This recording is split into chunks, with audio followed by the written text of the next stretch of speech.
So here's my rant for the day. When I went to build this thing, I had no idea the amount of negativity that was going to come around.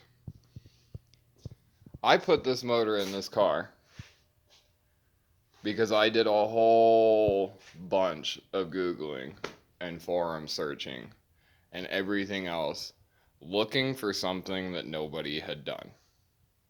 And it always came back to the 460.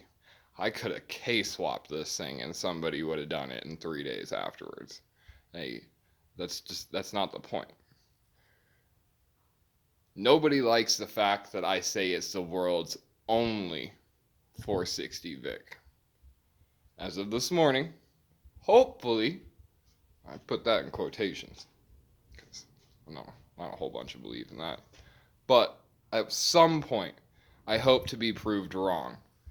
Because everything I went through on this car to get this to go in shouldn't be an issue from 2003 to 2011. I'm hoping somebody saves me the time and money and proves me wrong and does it. If not, that is my next project, is to stick a 460 in a 2003 to 2011. Now, for all the ones that are saying they've seen a 460 swap Crown Vic, let's get a couple of things straight here. Boxes have been 460 and 429 swapped. That is nothing new, and it's not going to be anything new.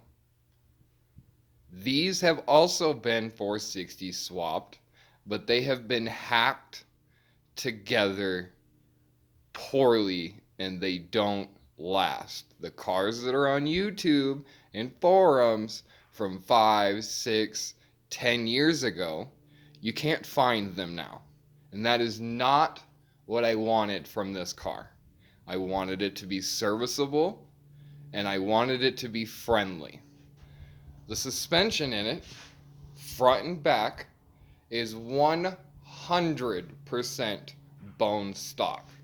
It also sits on 100% bone stock body mounts. Now, this is a big thing for me when it comes to the 460 swap, guys. The Derby cars, you're just hacking a motor in there and it doesn't matter, it just has to survive a Derby. I could have done that in a weekend. That's fine. The Donk guys, I have nothing against the Donk guys, and as a matter of fact, I'm watching the Hoonigan build, probably like most of you are. But they are body lifting these to do that swap. The gray one, quote unquote, the juggernaut, on YouTube and on Google has a 3-inch body lift. This has no body lift. The motor mounts are not solid like a Derby car. They are 1983 Ford E350 460 motor mounts. They're factory.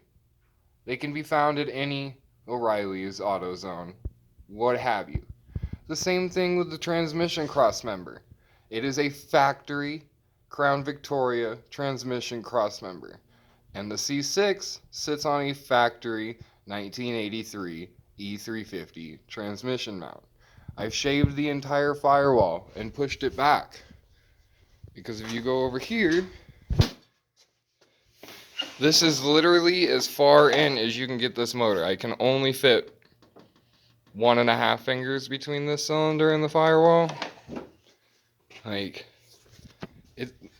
nobody else has a shaved firewall, and I'm not sitting here touting the shaved firewall.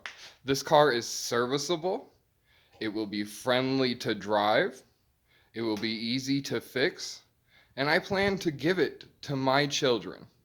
This is not just some hack together. This is not just some thing that's going to happen one time to prove that it can be done. No, this is an actual car that I built with my bare hands, like grandfathers built their houses, so that I could give it to my children.